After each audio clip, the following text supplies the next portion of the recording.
You know what though? I bring up spouses in part for a reason, because as you know, we are all attached, be it married or girlfriends, and you know, so many of these athletes are, and we know that they are, and I promise I'm going somewhere with this. We know that they are as significant a part of our lives as anything else when it comes to making important decisions. Ryan Russillo said that Gordon Hayward wants out of Boston. Now, I don't know if that's true. I have no idea. I've never asked Gordon that question. But what I do wonder is what comes into play with that, right? Is it, hey, I've been injury prone for 3 years. I could use a change of scenery. Cause obviously like, it's not to get away from his teammates. It's not to get away from Brad Stevens, who, you know, he came here largely because of. Now it could be because I don't want to be the, you know, fourth or fifth option in the offense. I want to go somewhere else where I can be the guy again, hopefully be healthy, and maybe just view my Boston experience as, you know, chalk it up to, I don't know, luck of the Irish is one thing, and I had the bad luck of the Irish. I was always hurt in my time there. But to circle back, I don't know how happy Robin is here based on the way that some fans go at her on social media. I don't know if she's sensitive to that. Wait, you mean the people that were asking if she would move the birth of her child so that Gordon Hayward could go to the bubble? You think that could? But we just want him in the finals, Robin. Could that rub people the wrong way? Yeah. So, but like this has gone on for a few years where she has like people have gone after her on Instagram, on Twitter.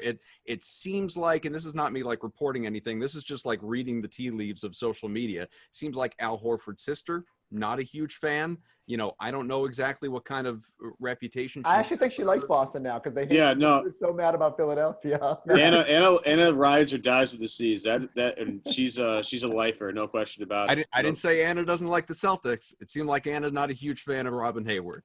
And that might be true. That's what I'm saying. And so I don't know, like and I wouldn't even pretend to know. So this isn't me like starting anything. I don't know what feels like you're starting something. Yeah, I was gonna say sounds like you're trying to start something. Here's my point. Like if my wife were like, let's pretend I were like as famous as Gordon Hayward, right? Or as successful or you know, had the bank account and all that. Like I was in that kind of position and I could choose to go make millions of dollars somewhere else. But I'm currently in a situation where, you know, my wife doesn't necessarily feel as part of the team, and she's got these social media haters and all that stuff. Like she could play a real impact in saying, you know what, honey, I think we should go somewhere else. How much do you think she plays into this decision, and does she want out based on, again, strictly your opinion? Where does that weigh in all of this that is going on with Hayward? Like, I think any husband would be remiss if they did not allow their family's feelings, both for your children's sake, for your wife's sake. You know, that's all part of it. I would say right before the pandemic, it's one of the Celtics' last games, or was the last game, was in Indiana, and we actually stayed the day after to film some stuff because we had a Gordon Hayward Day planned for later in the year, and it was actually pretty cool because I got to sit down with a lot of Gordon's high school buddies. There's guys from all the state championship that he won. And, you know, I kept asking them, I was like, you know, because he stays in touch with a lot of them, you know, what does he think of Boston? And not unexpectedly, you know, like just what you would think for someone who has missed a ton of time and has come under a lot of criticism. He says, you know, really likes it there, but, you know, there's an awful lot of criticism that comes when you're not on the floor. And so like anybody, I think he's been stung by that and maybe a little bit frustrated by it. You know, I don't get the sense from, you know, again, no one has talked to Gordon Hayward this offseason, that's factoring into what he's doing. And I think in the big picture, you know, if I'm trying to guess what's going on here, I have a player that is now north of 30, has had an injury history. You know, part of the family thing that you allude to, I think, is just like security and like are they setting up shop here in Boston? Are they gonna, you know, they got this house in Wellesley and 4 kids now. Is this roots? They have a house in Indiana that they just bought. And, you know, so like, I just think they're trying to figure out where it's going. And I think maybe, if I had to guess, long-term security is becoming something of importance to Gordon Hayward. And so it benefits him to at least give the illusion that, and this might be more on the agent side, that there are options out there that might intrigue him. I don't know how much the Atlanta Hawks are an intriguing situation on the surface. Like, if you're content to be a 7th, 8th seed in the Eastern Conference, maybe. Like if you really like watching Trae Young and playing with teams that don't play defense, intriguing situation. But they do. I'm one of the few teams out there that have money, and so I just think Gordon's weighing, where he goes from here, what he can do. And so if he at least has the Hawks sitting there saying we will pay to get a veteran, then it puts the onus on the Celtics to either come to the table with a extension that maybe they're not really thrilled about having to do, or like at least the value isn't quite where they want to go, but maybe they have to go there. Or maybe Gordon, I will relent. There is a scenario where Gordon's just snake bitten, like needs a fresh start. I don't think he's now the fourth option comes in too much into it.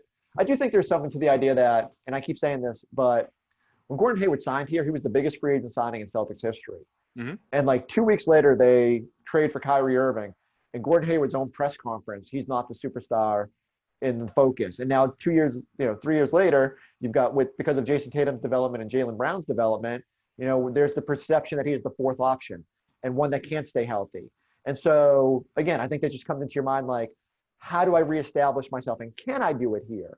In my mind, I think he can. And I don't think he's the type of player that's like, I need to go back to averaging 25 and 12 and, being the go-to guy. I think winning is important to him.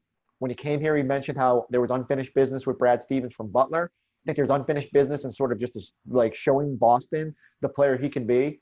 And then if he's willing to ride this out, like next year could be a huge payday for him because all the teams that are hoping to get Giannis and Kawhi and LeBron, there's a chance it's just like the leftovers are guys like Gordon Hayward who could get one more big final payday. And so I think this is more just comes down to options, and we're all trying to just kind of to dissect it a little bit, maybe more than it needs to be. But certainly it's the biggest story of the offseason. But the inference from Ryan Russillo was that if, all things created equal monetarily, right? If he can find a deal that offsets what he would be losing from Boston with that player option and, it's a reasonable fit, that he does want out. Do you believe that? Or do you believe that he wants to come back? I think he is in a position where a player has to weigh every option. And because he's not rushing out to say, I want to be in Boston, we're left to infer a little bit about what he's thinking. But I think he fits really well here. I think there was a lot of questions coming into last year about how the three-wing situation would work. But when you look at the numbers, when he was on the floor with Kemba, Jalen, and Jason, the Celtics were 2 points better than the Dallas Mavericks in terms of offensive rating. Like, it's a crazy number, 117 or 119 points per 100 possession. They were like the best offense in the league. And again, in a small sample size, but because they have so much talent out there. And I just can't see where Gordon says, I want to go to an 8th seed because, I'll be the focal point. And I want to go to a rebuilding situation. I think he's got a lot of positives here in Boston. I think the other thing that I think is important to remember here is there's a little bit of a concern where if Gordon opts in, his future isn't in his hands. We opened this whole situation with what can the Celtics control? Well, if Gordon Hayward opts in, now if the Celtics get into the season and they're not championship contenders, there's this idea that, you don't want to carry a $34.2 million guy. Then maybe try to move him for assets or try to move him to a team that wants to clear salary cap. And now all of a sudden, Gordon leaves himself open to being traded to the Sacramentos of the world. Now, he can rectify that in the offseason when he's a free agent. But again, it just comes in. If he's looking for certainty, then maybe he's trying to put a little bit of pressure on the Celtics to give him that security. And I think that's more at play than maybe necessarily this notion that he just doesn't want to be here.